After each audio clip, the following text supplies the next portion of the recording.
Good afternoon, everyone. Thanks for joining us at the third, uh, well, thanks again for joining us at the third Meet the Managers web series. So this week we have Marlon Sims from the NDTC. He is the creative director at the NDTC, and he's here to talk about how the NDTC have been navigating the digital space and adapting to the challenges that COVID-19 has presented the creative and cultural industry. And we also have another guest who is Kimiko Versatile from Versatile Studios. She will be joining us later on.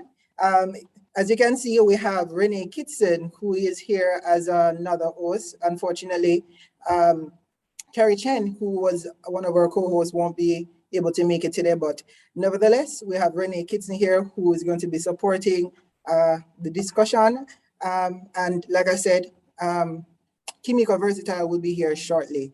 So I'm going to be turning over to Renee Kitson just to start us off with asking Marlon some questions and giving Marlon the opportunity to introduce himself and talk a little about the work that he's doing at NDTC, and also for persons who don't know NDTC, what the NDTC is, and just a little bit more background. So, Renee? Okay, I think you just gave us a question a while ago, which is basically to allow Mr. Sims to take the floor to just give us an overview of what is the NDTC. So please go ahead. Thank you so much, Renee. And I must thank One Creative Yaad for this wonderful invitation. You've really honored me with this invitation, and I'm so grateful. Thank you so much. And, you know, it's always a pleasure to talk of the National Dance Theatre Company, because it's a company that I have been a part of for the last 20-something years. I'm not going to tell you exactly how long, lest you guess my age. But the National Dance Theatre Company is such a rich organization. It was formed in 1962 in the year of Jamaica's independence, and it was formed with 16 artists along with the co-artists and directors, Rex Netherford and Eddie Thomas. And it was really built on the patriotism that was on a high in 1962 when Jamaica gained independence. And these artists said, you know what, we have to do something special that represents Jamaica. Let us put our arts on stage so that we tell the world who we are using the arts. And I think that's a beautiful thing, because at that time, it was so important for people to know who we were. And we had the opportunity to say to them, this is who we are.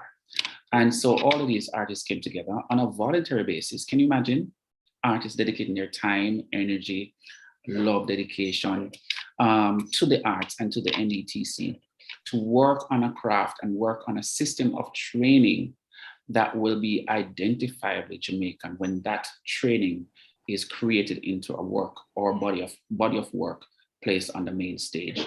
And so the company has been going strong for 59 years.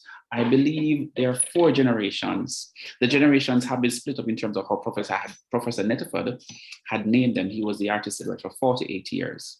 And he had laid the foundation for the company from a philosophical perspective, from an artistic perspective, from an intellectual perspective. He literally helped to shape the model of the company. And so we've had 4 generations who have been given to the company their generosity of spirit in every sense. And so you'd have had the founders. That's the first generation in the 1960s. Then you have the bridge generation that came after. Then you have my generation. Professor Netherford had called them the new generation artists. And then following that, I call them now the millennials. So we have a younger group of dancers in the company. I mean, this is the funny thing, that the younger artists are now calling me uncle. Oh my goodness, when did that happen? So it's an amazing institution because we have 4 different parts of the company coming together, 4 different moving parts. So you have the singers, you have the musicians, you have the dancers, you have the creative technicians, and those that work further in the background are the administrators. But of course, each part of the company is dependent on each other. We keep on telling everyone and reminding them that Though you're an artist and you're visible, you will not be visible if the creative technician is not back there to turn the lights on so the audience can see you. So every part of the company is important. And the company has represented Jamaica for decades, all over the world, just waving the banner and the flag of Jamaica high.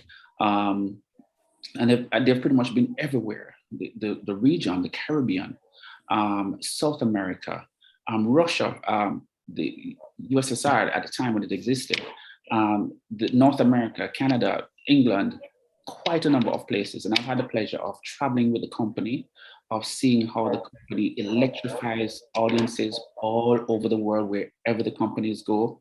For those persons who are longing to come back to Jamaica, or they've lived abroad for some time and they have children, their introduction to Jamaica is through the NDTC, so they're able to connect with their roots. So it's a company that has been doing tremendous work for a long period of time, and it's such an honor to be a part of that great institution. All right, Marlon, thank you. So our discussion today, we're talking about digital transformation, right? Yes. So I want you to tell me a bit about how technology has been, how NDTC has been using technology in what they've been doing before COVID. Because what I realized is that a lot of persons didn't really take up this thing about digital transformation or the transition to adapting more technology in the arts until COVID came. What was it like before COVID? Well, prior to the NDTC, there's always been talk about developing a website, but it never came to fruition. There was no specific need to have a virtual presence for the company specifically. I mean, as seen through Professor Nedford, who was the artistic director then, he was a people person and liked being in contact with people. And so the company kind of took on that energy. You connect with people, you see them, you hug them, you embrace them, you feel their warmth, their spirit. And so the company really interfaced with the public in a very intimate way. And so the virtual space, which created this kind of fifth wall, or this space that you can't necessarily have that contact, was not necessarily considered vital at the time. There was no threat of anything like the pandemic happening, which would have driven everyone to go virtually. And so at that time, I don't even think we didn't have any, we were not on YouTube, we didn't have our Facebook page. And really, even in the rehearsal process, Professor Nedford, prior to me joining the company, 1999 it was, Professor would have the dancers remount dances from memory. So he would not take a tape to rehearsal to show them, and that would be the use of technology within the rehearsal process, to show them what the dance was like. They would have to remember. And it was only after the 1990s, late 1990s into the 2000s, that they would actually introduce technology. The video would be pulled out, the VCR, the television, you know, the big back TV, not the flat screen, would be used as a part of the rehearsal process. And that was really the technology. The technology for the viewing pleasure of the audience will be integrated into the live performance. You know, the sound, the lights, that's where you see the technology. But in terms of existing in a virtual space, that was not a very urgent consideration. Oh, so it was more about distribution. The distribution wasn't something that you took into consideration. It was about how we present the work for a live audience. Right, exactly. What do we share with the live audience? What is our interaction or engagement with them? Okay.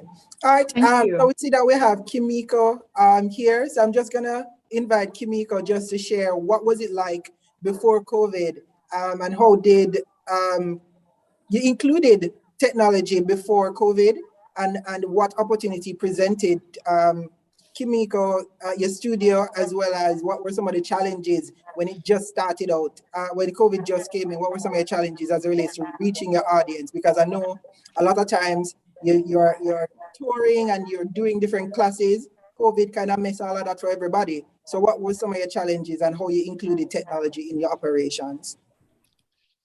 Okay, so many questions. Hi, by the way, good evening.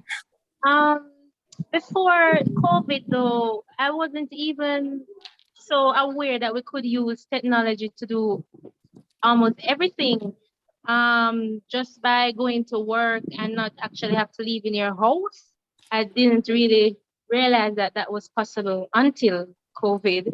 So I think the COVID pushed us out of our comfort zone and gear us to a more technological era, which is now. When the COVID started, it was a bit challenging. It was really challenging because usually dancing is good when you're in contact with the persons. So, by the way, I don't like doing online classes, but I realized that that's what we have to do now. So it just pushed me to continue that. Sorry for the noise in the background. I'm at work. Um, but what I did is make use of the Zoom platform that we're using now, and I used Instagram Live and sometimes YouTube Live. And what I realized, I could reach a larger scale of audience more than if it was done physically. Because if it's physically, it's based on whosoever comes to Jamaica. But I realized I could reach people in China, Australia, Europe, all four corners of the earth using the online platform. So that was a plus. That is a plus. I could teach more persons than if I was teaching in a physical space. My studio only can comfortable manage around 10 dancers, but my first class I had 50, 57 people. So that's the positive when it comes down to online classes. One of my disadvantage is that I'm not feeling the energy from my students. I can't fix them body. I can't really see their body so well to say, fix this, do this. So that's very challenging for me, and I really lose interest.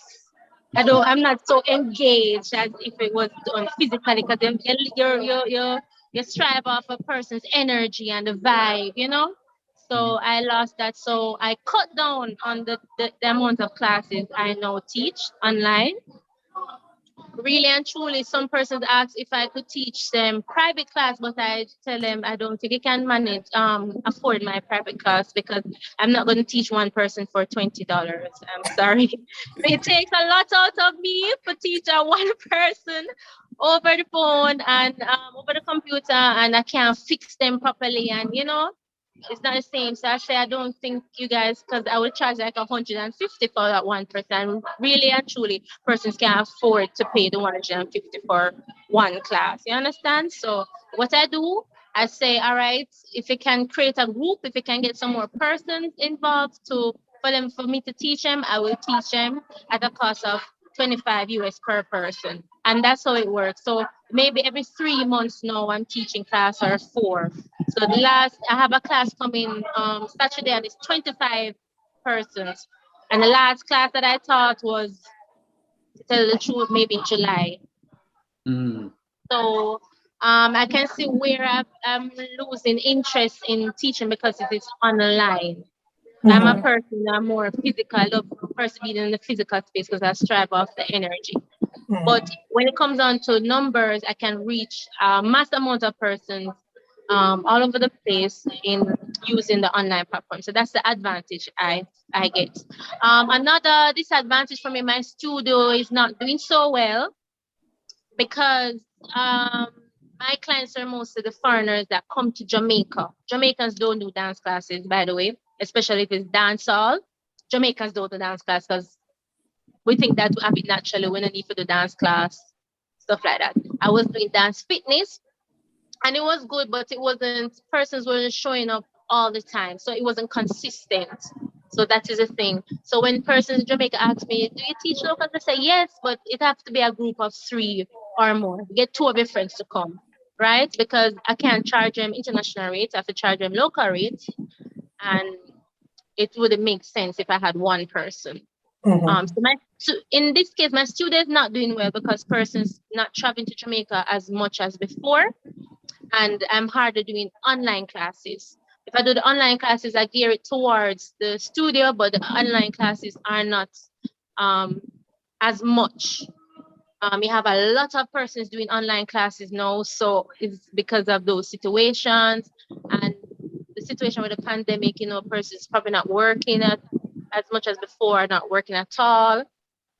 And maybe the time difference as well is not feasible for both entities. So that's one of the challenges I face now with my studio. And I think I'm going to close my studio in December, unfortunately, because of this, because I still have to be maintaining the studio rent, utility bills, etc. And it's not doing as well as before. So I have to be realistic, and I think I will be forced to close it in December. I applied for GoFundMe, and the GoFundMe was able to pay for the expenses for my studio from, I think from, we're in November, so it's 11 months now, and I'm really grateful for that. That's the only reason why the studio is striving, because of the GoFundMe fund that I'm promoting. But each month it get less and less. So I guess the person cannot contribute all the time. And the rent that I'm getting now, like the bookings that I'm getting, it's not covering the expenses. Mhm. So that is the challenge I'm facing right now because of the pandemic. Mhm. I must say that I loved you in the documentary by Netflix called Move. I loved it because even though you're chemical versatile, I saw you as a versatile dance creative entrepreneur. Like I saw you as being very dynamic in the essence of like you have here, you have your group, you have your studio, and you're basically navigating between these different jobs and working very hard into sustaining yourself. So even as you spoke a while ago, it made me question like what is next within the positive sense of how it is that you are going to plan to move forward, knowing that you do have that kind of title as being a core representation of Jamaican dancehall through the Netflix series. How it is Yeah. that you're to navigate that to propel you forward after closing your studio. Okay, to tell the truth, let me get a little bit personal with you. I am a versatile person. I have numerous um, talents and trades. Hence the versatility, chemical versatile. So I don't only do dancing, but I also do makeup application. I do locks grooming. Now I am doing facial, waxing, eyelash fusion, eyelash shaping, and fusion lashes. So I love the beauty aspect as well. When if I go on sometimes I work on a production as a makeup artist. Sometimes I work as a choreographer, not only a dancer. So what I have done is say, okay, the dancing is not doing so well. What else can what other talents can I jump on to help me, sustain myself? And I say, and I'm not a person that's gonna sit down and lay back and cry about it. I'm going to make things happen. So I say, you know what? Let me focus now on my beauty talents, right? So now I recently opened a boutique in St. Anne Discovery Bay. I'm actually there right now, as you can see. A cute boutique. So, and here, this section, I do all the waxing, facial, you name it in this section. And then I sell swimwear, gym wears, accessories, bags, etc., etc. So this is what I've started to do. And being in the entertainment industry, I learned a lot when it comes on to fashion and the beauty aspect. So I just grasp those knowledge that I have and put it into something else. So I still will be choreographing. I can't leave out the dance hall or the dancing. I will still be choreographing for numerous events or music video. The last video I did was with that choreograph was with Sean Paul. So I'm still active in the dance industry, but just jumping onto something else in case that's not working out anymore. Another problem that I have is that I have my knee. My knee is giving way completely. I have bad knees. My bones are rubbing together and the bones are shredding off into my knees. So it causes a lot of inflammation. I have to be living at physiotherapy and things. So I just come to the realization that I won't be dancing all the days of my life. But I don't think God limited me to be in one field all the days of my life. You understand? So I will say I'll turn this negativity into something positive and jump on these other fields. And it's been working. In Discovery Bay, everybody that come into the store say, oh, I never know so them bashment store there, Discovery Bay. Nice, and then and and offer the waxing and so and things. So I use those trades that I've learned in Kingston and bring it here, and I see persons appreciate it. So I say, okay, it sounds, it has potential. And if they want to do beauty stuff like this, they have to go all the way in Ochi or Montego Bay or Brownstone. So I'm in a good location. This is where I'm originally from. I'm from St. Anne, Discovery Bay. So I feel back At at home. home. Yeah. Yeah. Also, persons are asking me, when are they going to do dancing down here? So, I mean, I'm going to close the studio in Kingston, but who knows? I maybe can open another branch or down this side in the Mhm. future, So I'm just looking at that. Parents asking me, can I teach my kid, them love dancing and them love you? And so, so I'm thinking about that. I'm thinking of still doing some dance, fitness, dance aerobics. Maybe I can find some person that I can start teaching so that they can fill in for me in the time being. I actually asked Mr. Sims a couple of days ago for a recommendation because I started a job at the Bahia Principe where I'm doing sales and tours. So today was my first day, and the hours is good. It's from 8 to 1 p.m. So when I finish that, I just come to the store and do my beauty stuff. Right? Uh, So yeah, so when they wear the word, I say Kimika versatile and not just versatile in dancing. It's just overall. You know what I mean? So I realized that as performers in Jamaica, things may come up, we probably can make a living because of because of the arts. The arts is yeah. not so you don't benefit so much from the art in Jamaica, but you have to find ways in how you can make it work. So I think Mhm. I've been in the dancehall industry for a good while now, and I want to just move Navigate. on to dominate. Or how I it is think that I've you're gonna move dominated, forward. yes, but I want to move on to something else and still have that going.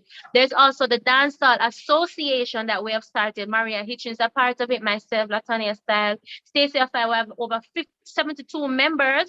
We don't have an association for dancehall in Jamaica, so we're advocating for dancehall. We want to have a foundation and that can present and be there for the dancehall street Kimiko, dance. 1 second. Let me just ask Marlon a question, but I want to come back to you so you can elaborate on how you guys founded the Dancehall Association.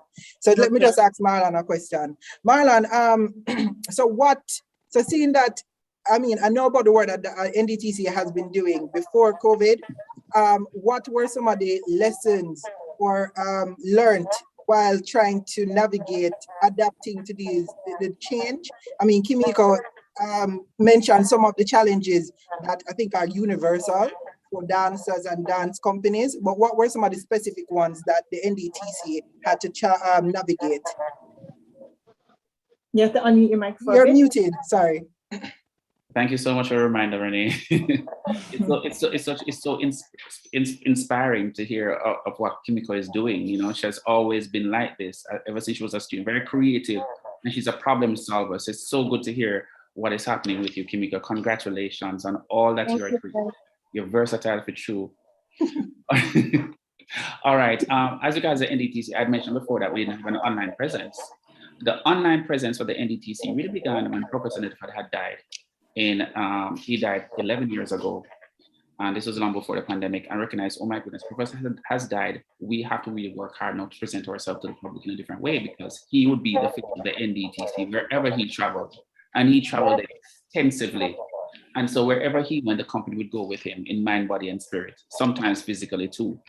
So we had launched a website back then, this 11 years ago, and it came down shortly after. About a year it was that it just came back down. Then we had launched a Facebook page. Now, going into the pandemic now, we recognize that this is a global situation, especially when the announcement was made on March 10, 2020, I believe it was. On March 11, company stopped. Everything came to a halt. Dead halt. And we were just preparing for our Easter morning of movement and music. I believe that was going to be our 36th showing. So we had this lofty culture to carry, We could not meet to rehearse. We could not meet to have classes. And so we had to do something. So I began thinking to myself, and I began to write things down because I had to work my way through it mentally first before I could meet with the team and say, okay, fine, these are my ideas. What are yours? Let us discuss and come to a solution. So I came up with something and I said to myself, if we can't meet to dance, let us talk. If we can't meet to sing, let us record our history. If we can't meet to sing and dance, let us share virtually to give hope and love. If we can't meet face to face, let us meet virtually and be inspired. If we can't meet, promise us that you will continue to dance and sing until we meet again. So that was the thing that was running through my mind. And from that, I use that as an impetus for an inspiration to just push the company into this virtual space. And we launched, there's several things that took place after that. In March, in May, we launched the NDTC YouTube channel.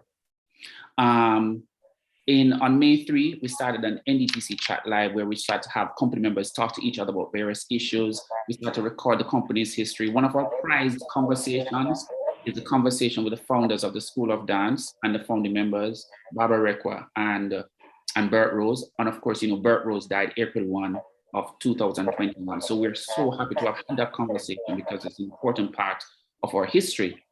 And then on June 1, we started Zoom classes online. I know Kimiko said it's not a pretty experience. It's not as nice as when you have face-to-face, but we had to move. We had to do something. Then on July 15, we started to have international artists through Zoom teaching the classes. On August 9, 2020, we launched our website. And so during the conversation in 2002, we had 16 conversations that were just going back to back to back to back right throughout the year. We had our Easter morning show in April that was virtual. So we found old recordings and we presented it. For a season of dance, we said, okay, fine, we can't meet in the theater. We have to have something that's really unique. So we had a weekend that was dedicated to Barry Moncrief. We had a weekend that was dedicated to the founders. We had a weekend when we launched the season of dance. We had we presented the season of dance. We had a weekend when we launched the website. We had a weekend when we presented the musicians and singers in concert. And so because of those traditions and the need to keep the tradition going, we were just kind of pushed to do all that we could online and virtually. Then when we got to 2021, now we said, okay, fine, we've talked amongst ourselves. We have certain recordings of our history. Let us now talk to the wider Caribbean. And so we've had 10 conversations across the Caribbean, St. Lucia, St. Kitts, St. Martin, Barbados, Antigua and Barbuda, Trinidad and Tobago, Belize, St. Vincent and the Grenadines, the Cayman Islands, Dominica. And it's conversations that we want to keep on going because what we recognize is that everybody is going through the same thing. And what we can do is share knowledge and help each other. Kimiko is saying that, she's not just an artist, she's also an entrepreneur. She's a businesswoman and she's a visionary. And so what Kimiko is now sharing is going to inspire someone to do the same. Yes, dance may have a shelf life because you can only dance for that long and no further. You may have an injury that you have to cope with as Kimiko, but it's not the end of the world. Kimiko is trained in looking at problems and using her mind and her creative imagination to solve those challenges based on the skills that she has earned through dance and in the industry over the years. And so she can pull on those skills to do different things. And so when we brought the conversations to the rest of the Caribbean, it's just to find out, what is the Caribbean doing? How are they solving their challenges in their territories? Can we speak to each other and lift each other up, give each other hope, and give each other ideas? And it was through that conversation through the different Caribbean countries that NDTC was able to have a live showing. We got the support from another Caribbean territory to have the show broadcasted live, streamed live across the internet. So people from all the Caribbean territories joining, people from the United States, people from England, etc., joining. So it has been a learning, pivotal time in our history, but we don't intend to sit down. Just like how Kimiko is get up and move, I think it is something within a Jamaican sensibility, something that our ancestors have given to us, where we don't just sit idly by and allow things to happen to us. You become proactive, you become resourceful, you become stronger as a result of it, and you start look back on your experiences and using your experiences to drive your creativity and entrepreneurship, getting out of your problems, because your ancestors never sat down. If they had sat down, we would not have had emancipation, would not have had independence, would have not gotten this far in our history. So through our veins is running the spirit and the blood of the ancestors. That's the guess what? You have to get up and move. You have to conquer this. You have to get over your issues. You have to get over your problems. We did not work hard to get you here for you to sit down and waste it. You know, there's a saying that you should not rest on your laurels. You have to keep on working to build and grow and get better and get stronger. And it's I have a interesting. question. One second, I know we're supposed to go, but as you talked a while ago, Mr. Sims, you talked about basically how it is that you're using the digital platform space to decolonize by sharing the artistic craft and value through videos that are posted on YouTube, right? And different platforms as well. Now, the other question I want to ask is like, how do you measure that value, knowing that before it was attached to a physical space and now it's digital? What are the discussions around measuring the outcomes of these activities, dynamic activities that you're doing? Well, we're very fortunate to have someone who's responsible for social media, because that is not something I could do. I have a few skill set, but it does not include social media. And what the person has done is to look at our core values, look at who we are as a company, and to put the information online, whether it be thematically, whether it be in terms of events that we're planning, but there's always a structure and a system to how things are uploaded. And then there is looking at the algorithm to see how the posts are actually performing and what are people most responsive to. And sometimes there is an engagement with the audience to ask them, what would you like to see? What do you want to experience? And so you're responding almost in real time to what the needs of the market is. So right now, NDTC has not limited itself to just Facebook and having a website. It has really expanded and broadened its online presence. So there is Twitter, Instagram, Facebook, as I said before, the website, YouTube, and then there is one other website that has all the newspaper clippings. And then there is the publication of the NDTC Journal, which is the intellectual academic research-based production for a particular kind of academic audience that is also in support of the company. So what we've done is to streamline all our online presence to meet the different demographic, meet the different cultural interests, to meet the entrepreneurial interests, to meet the artistic interests, to meet the social academic component, so that everybody feels that there's something out there for you if you were to go to the NDTC for whatever information. I don't know if any one of you has visited the website, but on it is a chockload of information on so many aspects, and also it is a one-stop shop. So you go there and you can get information and also get an access to all of the other channels that I just mentioned. And it has been extraordinary. 1 second, Marlon. Sorry.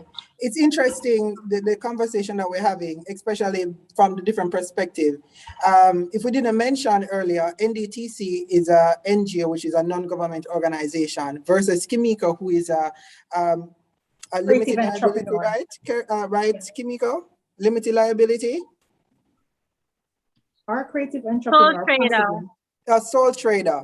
So yeah, it's two different type of business operations, and we're listening and we're seeing the contrast where Marlon, NDTC, they're harnessing the success of of digital transformation, where they're reaching more people from the Caribbean, USA, and all of these stuff. Kimiko mentioned earlier that this, as it relates to the audience, it has grown, but there's still some challenges as it relates to engaging with them. Kimiko, let me tell you, I'm the business development advisor at Edna Manley. I'm here to offer you help. So you can send me an email, we can schedule a consultation.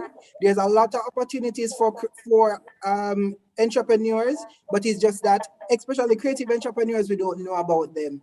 We have Development Bank of Jamaica, we have Inter-America Bank of Jamaica, we have Kingston Creative, who have different programs. We have Caribbean Development Bank. So there's a whole gamut of different support systems and financial mechanisms that are available for entrepreneurs.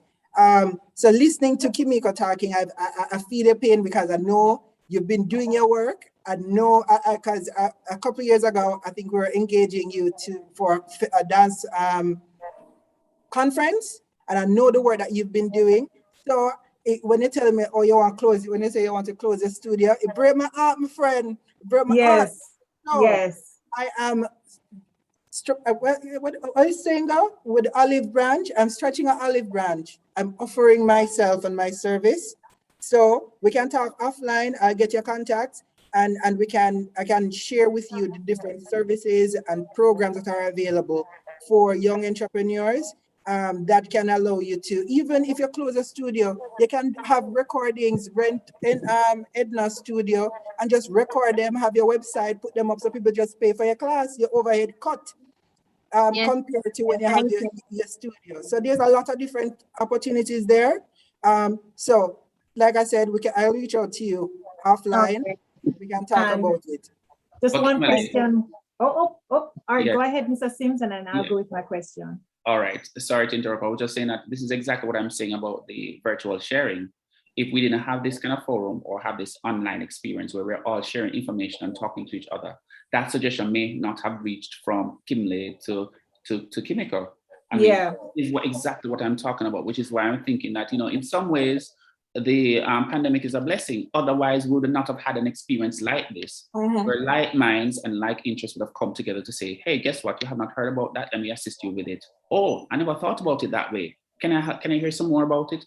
This is really designed to help each other. And it is only because the pandemic is touching each and every one of us, where we recognize that we're all going through the same thing in real time, that we can come together, talk about it, and find solutions that can work.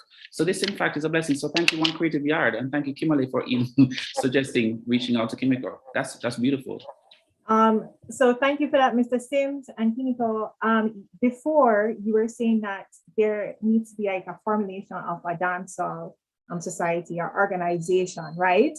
And so I was asked, I was just wondering, like, wasn't that there before? And I don't want to seem too naive, but I want to know the value that organization would put forward, dancehall within the global space, and how it is that creatives that are in dancehall, that are dancers, are going to grow from that organization that you're formulating presently. Okay, no, there hasn't been any association for dancehall from dancehall started. There is a platform for the music, but when it comes on to the dancing, there is nothing organized or planned for the dancer. So what we're doing now is creating an association where dancers can benefit in different ways, including being more professional trained for the international world, um, getting help like when they have what should I say, visa issues, or so we can have Minister of Culture or letter from what do they call, from the Ministry of Culture to help facilitate when you want to go overseas on tours. We also need an organization that can support our dancers, because there's a lot of cultural misappropriation going on where persons are using their movements and teaching our styles. And Kimiko, we need to talk. All of those something, intellectual property, access to funding, Ministry of Labor. We need to have a discussion. And Kimberly, maybe you can even be a part of the association. Maria Hitchens is a part of the association. And this is what we want. Persons like you, Kimberly, that can help in the different ways. So that is what we're developing now. You understand? We'll actually start doing a photo shoot where the dancers can have professional photos for different occasions. And now we need to register the association. So we're taking the small steps, but we need different persons with different backgrounds on board to help to make it successful. Yeah, thank you. I like what we're going, because a lot of times us as Jamaicans, we tend not to appreciate what we have right in front of us, like the dancehall, the patois. We need to embrace our culture, and I'm happy that we're recognizing the value of what our culture have. Yes, we have the NDTC. We know very fine. Well, Marlon, is there a specific dance? I don't want to misappropriate it. So tell me the specific name of the folk dance, right? At NDTC, there's a combination. Yeah, they're traditional folk works in the company, like Kumina. But what you're talking about is having the rights to the piece where no one else can actually use it without Yeah. knowledge. And if they do, then they're liable for they could face criminal Yeah. charges So or intellectual property, which is a lot of people don't necessarily understand the nuances right. of performance and intellectual property. But as long as you record your work as a performer and you keep that work, we have the poor man's copyright. So if you record the work, send it to yourself in a mail, don't open that mail. And if it is that you see where somebody is appropriating your work, you can prove by going to court and opening the mail in front of the judge to say, hey, I sent this to myself on the date, da da da da da, and this is the work. Or you can go with JIPO, where you record the work, and then JIPO have a database of a registry of all the works, whether it is dance, theater, visual arts, patent, whatever it is. They have a database and a registry to say that Kimiko registered this work at this time. So even if I see anybody replicating your work without your permission, you can go to them and say cease and desist, which means stop creating my work, or you can bring them to court and say, you're infringing on my intellectual property. Yeah, box food out of my mouth, you know? So there's a lot of nuances that a lot of us as creatives don't necessarily understand that we need to understand. When we talk about business, I know it seems very overwhelming, but it is important for us to understand these specifics because it allows us to protect our rights. And if you don't know about it, you're not going, you don't really have a right. If you don't, well, you have a right, but if you don't know about it, you cannot enforce it. So it's just to take a step back and stop saying, oh, I'm just a creative. You're not just a Yeah, creative. You are I a get what you're business saying. person. I You know? totally agree. Yeah. I totally agree, Kimberly. So, Mr. Sims, all right. So, from the perspective of NBTC, what has been the approach to protect some of the content that you've been posted on YouTube, your website? Because I've checked it and I realized that you have been using some of the content from your archives and propelling it forward to educate. What has been the approach you have taken to protect that content and even just showing your work online through knowing that you have such valuable gems? It's interesting that we've had persons who have recorded our works and have posted it online. Under, someone can have a YouTube channel and they post a video of a recording that they've done in a particular scenario where permission was not given. And we've had in the past the right to YouTube to say that we're the owners of that particular work. And so we're challenging the posting of that video. And so we've gone through that process where videos have been removed as a result, because we've had to prove that we are the owners of the work. We have a board that is very strong in terms of having persons who are part of the legal fraternity who have advised us on certain actions that can be taken in light of intellectual property.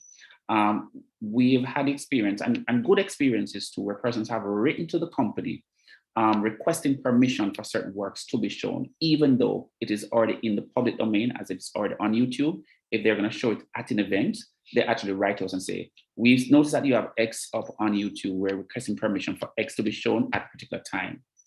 And we appreciate that because it suggests to us that the world is kind of changing and recognizing that there is a thing as intellectual property, and the owner of the art needs to be given due diligence in terms of approaching them and asking them permission to show the work.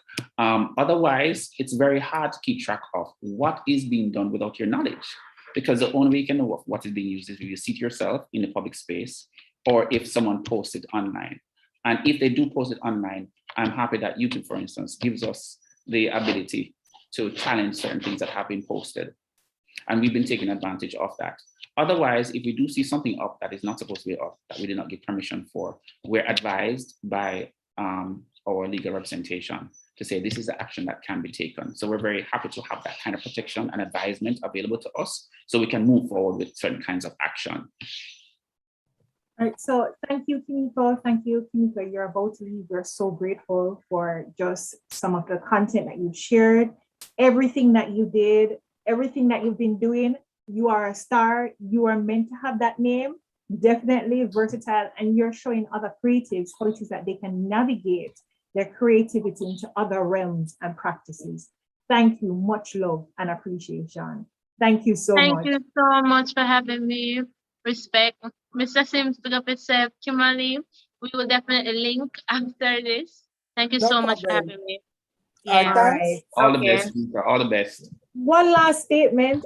Kimiko, you can go. I won't hold you up. One last statement, which I must acknowledge, is that both Kimiko Versatile and NDTC has been very strategic in affiliating themselves with other creatives, other persons in different spaces, and have engaged in collaboration, especially when you spoke a while ago about connecting the practice of dance itself through this company to persons that are within the legal sphere. I feel like that has been very beautiful. That's something that is beautiful. What would you say is a key strategy in sustaining NDTC presently as a space of contemporary dance and also exploration of folk dance? Oh my goodness. I mean, the one thing that really keeps us going is really the support of the company members themselves. I mean, they're working, they're giving these gifts to the company on a daily basis. And our previous administration had set up a model that really works in terms of having a board, registered company within the Companies of Jamaica, so it's a registered organization, that's one. And also setting up a structure within the company that facilitates or oversees its daily operations and its future. So we have a board, we have a management executive of the board, and then you have the company's artistic director, which I am, and then you have the creative team that seeks to protect the works of the company and also to continue the artistic works of the company. And then you have the artists now who are the actual performers on a daily basis. And I did say earlier that you have four or five different strands of the company that come together to make it functional. And each is dependent on the other. I don't think NDTC could have operated on the basis that it is operating now without the board. I don't think it could have operated without a management team. I don't think it could have operated without a creative team. It could not have operated without the artists who are on the ground working really hard. But I must say that a lot of what is happening in the company in terms of keeping it running on a daily basis is the support of corporate organizations who have over the years funded the company. Because Professor used to joke, or he had a quip that every year we start from zero. And every year we start from zero because we're looking at a yearly budget. And we're looking at a yearly budget that keeps the company going over a period of time. And we have a financial year, starts at X point and ends at X point. And to keep the company going during that time, it's really the private sector who have actually been very supportive. And last year, we were particularly pleased and so happy and thrilled to have actually received some funding from the Ministry of Culture, Gender, Entertainment, and Sport, because they recognized that they had to step in and help certain organizations to stave off the effects of the pandemic, which was an excellent thing. And I really hope they're able to get the funding they need to also continue funding the sector, because right now, when you can't have a live show to have some kind of revenue, when you don't have any money coming in, you need to get it from somewhere. One of the things, though, that really hurts my heart, and I think is one of my favorite parts of the NDTC that not many people realize, is that every year our season of dance really helps charitable organizations, because these charitable organizations purchase a night and then they mark up the tickets and then they sell it and they get the funding to run their organization. So every year they look forward to an NDTC season so they can sell the tickets and make some money for their organization. Since 2020, we've been unable to do that. And my heart is broken because I'm thinking, oh my goodness, all of those organizations that benefited, that earned some money in one night to keep their organizations alive, what are they doing? And I really hope that they've been able to find the money elsewhere so they can fund themselves. And that's another good part of the company, that the work of the company, even though we have a big national objective of keeping the culture alive, national identity, developing young artists and young minds, carrying Jamaica abroad and just showcasing Jamaica's talent and creative lore to the rest of the world. For me, sometimes it's the community work that is so much more meaningful, because the work of the company trickles down into the communities. There's one organization, for instance, that raised money to support young ladies who are being sexually abused. And so the money from that is just whatever they provide, counseling or financial support. Those kind of things really makes me feel good about what I do. Because the work what I do, yes, it is uplifting Jamaica, but it is also uplifting individuals who have been vulnerable or been in vulnerable situations. All right. Thank you, Marlon. So, as we come to a close, I what I've been hearing, there's a lot of stuff, but some takeaways. Surround yourself, even if it's a sole trader, have a support system. You don't necessarily have to call them your advisor.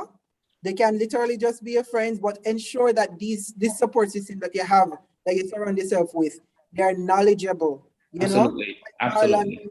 mentioned the ensuring that they have somebody with law background, you know, ensuring that you have somebody who has some background in accounts, ensure that you have somebody who have some knowledge about intellectual property, and Absolutely. ensuring that the entire team has the vision. Because if one loose screw falls out, you know, the entire card can fall apart. Yes, So yes. ensure that the vision and the value of your organization, everybody who is a part of your organization understands that vision, understand that value, and understand the reason why you're doing what you're doing. Right. If you're a sole trader, find somebody, find an organization who has been doing the work. NDTs, for example, in the dance community, NDTC has been around for as long as 59. Jamaica Yes. independence. Yes. Yes. So reach out to NDTC. I'm pretty sure Marlon and the other members of NDTC are willing to have these conversations. Absolutely. We have the School of Dance, and we have a myriad of different persons who don't necessarily have a dance studio, but they have the experience in dance. Yes. You know, so ensure that you build a network and support system. If you can't come up with your solutions, bounce ideas off of them. Hear what they have to say. Use the internet. The internet is a resource in and of itself. Absolutely. You know, see what other persons are doing online and see how best it can apply to what you're doing. You know, like what Kimiko explained in her situation, you know, she liked energy, but if it is that you can't facilitate or keep class online, video them with probably 3 or 4 persons who, you know, can maintain the energy and create a website. You know, there's a lot of different ways you can make money. There's a lot of ways you can cut costs and still do what you love. Kimiko, for example, she's still doing what she loves, but at the same time, it's not sustainable right now. So she used the other skills that she have. So Right. as creatives, we should not necessarily throw away the different skills and just, oh, me a dancer, me a stay as a dancer. That's the only thing me I can do. You know, if you know to do makeup, we have different interests. Invest in those interests, because we don't know. We might hit a roadblock and you have to pivot. But this pivot doesn't mean that you cannot go back to what you love. It just means that you have to bounce on this until the economy is at a better place that can facilitate what you love. Right. I'm just going to say, I just want to say one thing that's core here is that the arts is still valuable, even if it is that it's not done within a physical space or in front of the eyes of the individual, literally. Even if it's digitally done, I can see how it is that NDTC definitely engage and definitely is still doing their mandate, and how it is that they're still conscious about the social implications of not having the arts within physical space. And so I wish you the best, NDTC and Mr. Sims, in navigating through this pandemic, because last week or last session, we heard from Ashe saying that it's so done. It's so done. I'm going to say you have a strategy in place. When it's done. Yes, a strategy in place when it's done to even be much more bigger and to even have more impact. So thank you. And this is a wrap for our session. Thank you so much, Mr. Sims. Thank you. But before you go, Renee, I just want to commend you both on being great hosts of this program. Really appreciate the sensitivity that you have towards the subject, and for being so open and accommodating to the levels of discussion, and for your wonderful heart, Kimberly, in stepping up and saying, "I will help you," because that is what life is about. You know, how can we get by if we don't have the support of someone else? So I really appreciate how you two have navigated this very conversation as it's interesting, Marlon. I never introduced myself. I never introduced myself at the beginning. I didn't introduce myself. Oh, you didn't? No, now that well, we all know now that you have a very kind heart. Yes. I think that is a great introduction to the world. The fact that you have a beautiful heart and you actually put yourself up to assist Kimiko in the next leg of her journey, because that's what. Because when she was talking about it, like my art is like, no, we can't allow this. We can't allow this. It's all about collaboration. Yes. Yes, absolutely. And it's the same thing I'm saying, you know, if we all help each other, because each other is all we have in this pandemic, we'll all get through together if we all help each other. And I'm so Yes. happy for this discussion. As I said before, if the pandemic did not happen, we wouldn't have had a discussion. We wouldn't have had a Kimale meeting at Chemical and for them to collaborate to do something great together. You see, now we have Yes. an invitation from Dancehall, Dancehall Association. I've never seen Kimale dance, but he's going to be a part of the Dancehall Association with or something else. So, you know, I can see you doing the dirt later on because you can't be in Chemical's sphere and not be able to at least do the dirt. Yes, but I I'll can. try, Don't I'll worry try. yourself. I can teach you, Kimberly. I can do it because I'm No a doubt, fanatic of no doubt, dancer. no doubt Renee can do it. Yes, because it has a dinky mini essence to it. So All don't worry right. yourself. You see, see? I got this. All right. So thank you for the closing statement, Mr. Sims. I am You're welcome. grateful. I am grateful. And until then, everyone, bye. Next week again, same place. Thanks. All Have a right, good take care. one. Take care, bye-bye. Stay safe.